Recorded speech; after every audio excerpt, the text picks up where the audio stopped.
Hey everybody, I just have a quick update about who is trying to ban parents from being paid caregivers in Ohio.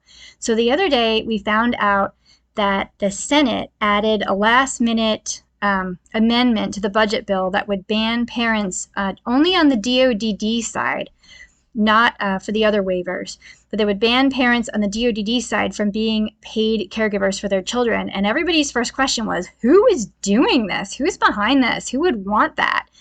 It's such a popular program. Why would someone be against it? So I had to do a little research, but I was able to find out who is vehemently opposed to this. And I can share that with you now. So I was able to do a records request of all the comments that people sent into the state about the proposal to let parents be the caregiver, a paid caregiver. And there were dozens of comments and they were all in favor of it. However, there was one that was quite opposed, and that is from the Ohio Association of County Boards of Developmental Disabilities.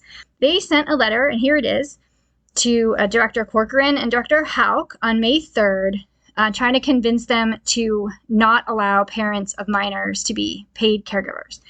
So you can kind of read through the letter if you want to hit pause and read it. But first, they talk about how during COVID, this kind of made sense because everything was shut down and there was just no other option.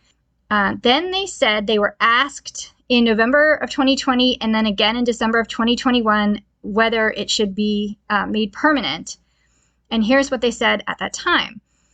OACB is opposed to allowing parents of minor children to provide waiver services to their children long term. While this made sense under limited circumstances during the stay-at-home order and when schools were shut down, it is no longer necessary in our view.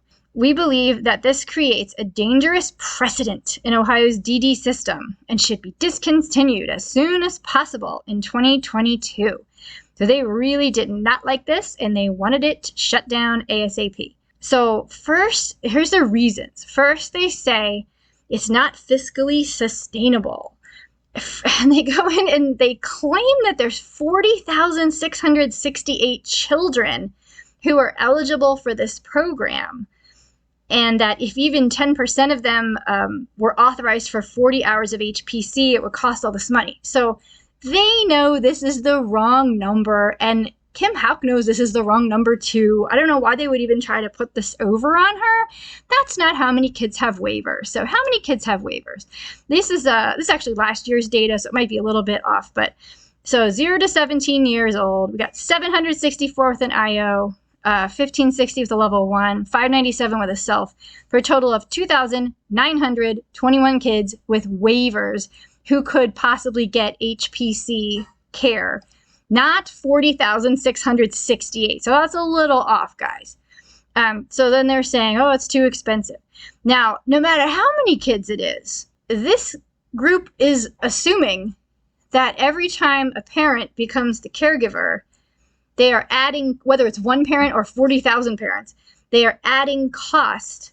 And what they're assuming is that there is no other caregiver for that child, and therefore the parent should just be working for free.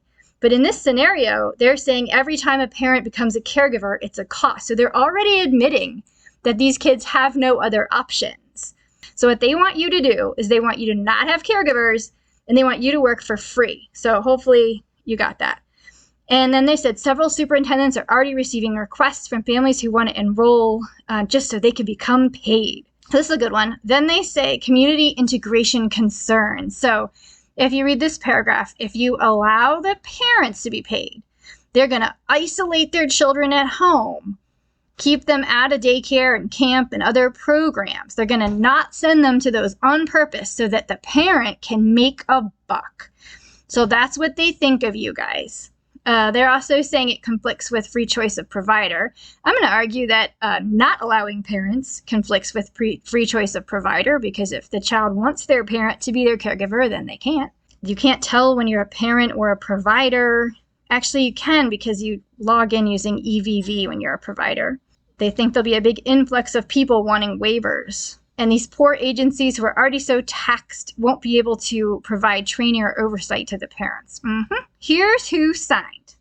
Adam Herman, Chief Executive Officer of the Ohio Association of County Boards of DD. You have Monica Junger, Chief Policy Officer. Edward Stark, who is the superintendent in Trumbull County. Wendy Gorell, superintendent of Morgan County. Pamela Combs, Dr. Pamela Combs, superintendent in Montgomery County.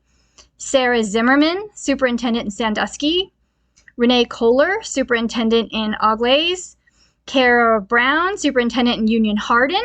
Dan Ottke, superintendent in Claremont. Matt Purcell, superintendent in Scioto. Jason Stott, superintendent in Licking. And Stacy Malakar, superintendent in Medina. So those are the folks who wrote a letter to DODD asking them to make sure that parents of minors do not get to be paid caregivers. And now we know.